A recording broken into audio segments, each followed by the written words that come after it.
What's going on? What's going on? Brutus here, bringing you another MLCW Minor League Champions War League recap video, where it's Team WBT versus Swarm Synergy. Unfortunately, came away with an L on this side, 76 to 87, 84 to 95, which kind of leads you to believe, like, what happened, right? This is something you would not expect in any type of matchup with the tournament style or MLCW. So really let's get the elephant out of the room. So what we have is we have three Town Hall 11s that did attacks that did not take place. And for whatever reason that happened, it is what it is. But let's just call that out and then move on. So the breakdown for this war is 3, 7, and then fill. Swarm Synergy was not only able to double the top three Town Hall 11s, but they cleared all the 10s. Swarm Synergy, really, really good this time around. I believe this was a rematch from Team WBT. And then for Team WBT, they doubled the top three Town Hall 11s and then left 2, 4, 5 of the Town Hall 10s uncleared. And for 10v10 this war, it was... there was not any 10v10 for Team WBT, but Swarm Synergy did come out to play, and they had perfect on their dips. Team WBT was 60%, 2 for 3, but it's hard to really equate that if you don't have all the Town Hall 11s going. But hats off to Swarm Synergy getting 3 10v10 triples. So that was the difference of the war. Nice job to them. And so let's go ahead and get our scroll on and start to look at some of these recaps. And I was really excited. I want to share with you the first one because I got giddy when I saw it.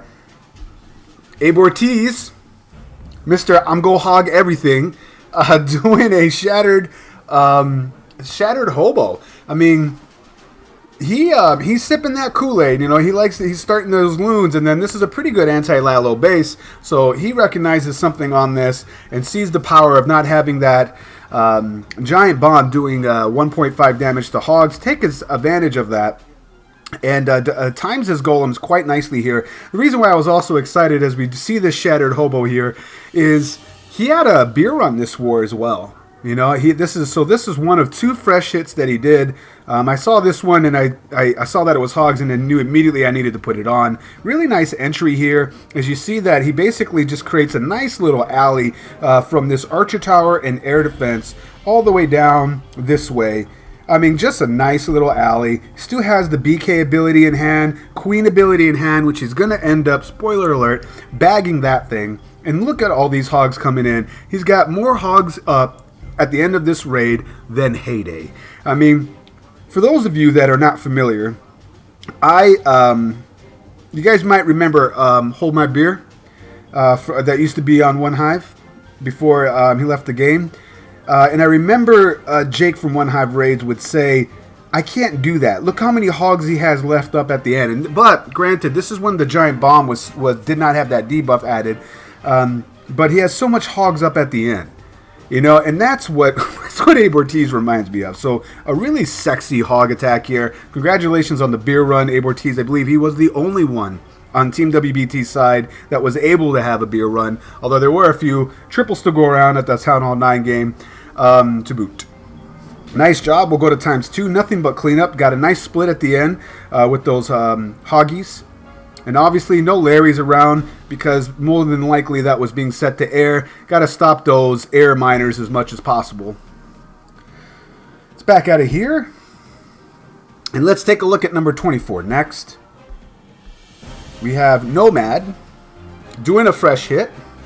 This is a really nice attack where it's a nice split, a balance of loons to baby dragon ratio.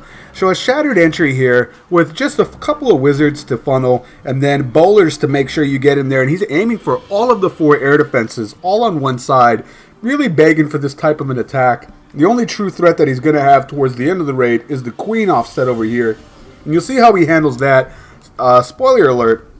It's a skeleton spell, and you can see that he's going to time that just right. Also, the loons, I liked the placement on this, so he's got a nice little push on this. Pretty much all the spells dedicated to his kill squad, with the exception of one, Max Skelly for that queen encounter towards the end of the raid. Getting almost 40 to 40%, 45 or so before he starts the second phase of his attack. Really just one wizard to get that lone, help that queen get that lone air defense, and then about 45% into the raid, he finally starts on his baby dragons. All over the place here. Tesla farm on the far left, but he still has an unbroken golem in the core, tanking for that splash damage. The queen is shooting on the wall because we all know that she loves walls. Watch how this happens here. He sends those 4 loons here to tank for these baby dragons as they get up a little bit. I don't know if he got the return on investment that he was looking for.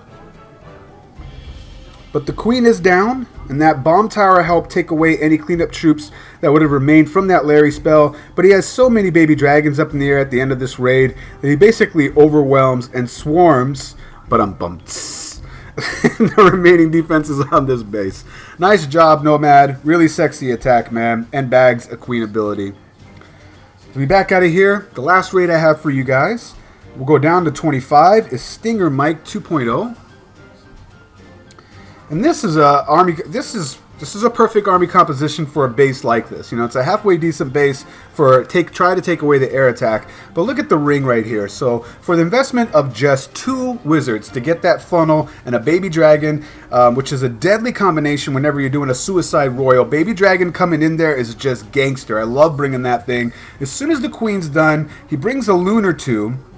Just to make sure that he can see what's in there, and then there's the aggro. BK jumped in there, which I thought was really nice. Poisons out the CC coming out, but the loon was going to bring out that to make sure that it wasn't to make sure that the baby dragon got out before this air defense took it down. And then he has 2 rages, heal, and then 2 haste. But look at the remaining portion of this. He's got an L shape going like this. Basically, this whole section up to this town hall is all dead, so it's nice little, actually not L, it's a J shape, where he's able to basically deploy his loons when the hounds primarily stay in front at all times. The one part is that this, when a pack of, right here, right there, so right here, as these hounds go to the bottom right of this air defense, the loons go to the far left, and that's what he brought that heal for, and that's exactly what you want to do for this type of a strategy. By the time that these heals get out of the protection of that heal, the hounds are over there, busting and turning into pups. I mean, that is just textbook heal placement and Lalo placements for the Lalo in this day and age of the Clash of Clans Lalo strategy. Just really, really nice. We'll go to times 2 because he still has his queen back here that is relatively healthy and is doing the best cleanup on the map on the bottom, cleaning up that trash ring. Really, really nice job, Stinger Mike. And that'll do it for this recap. Again, hats off to Swarm Synergy. Great war, guys. Great win. Just to put things in perspective, let's pretend they would have won the war anyway. Let's pretend that the 3 Town Hall 11s did happen. This would be cleared, this and this, right? Even though dip clears are not a guarantee, that would have added 9 more stars to WBT's side, and there the score would have been 85 to 87. So nothing to hide here. Great job to Swarm Synergy. Tough loss for Team WBT, guys, and that'll do it for me. Once again, it's Brutus reminding you, you got to be better than a double, and now we'll check you next time.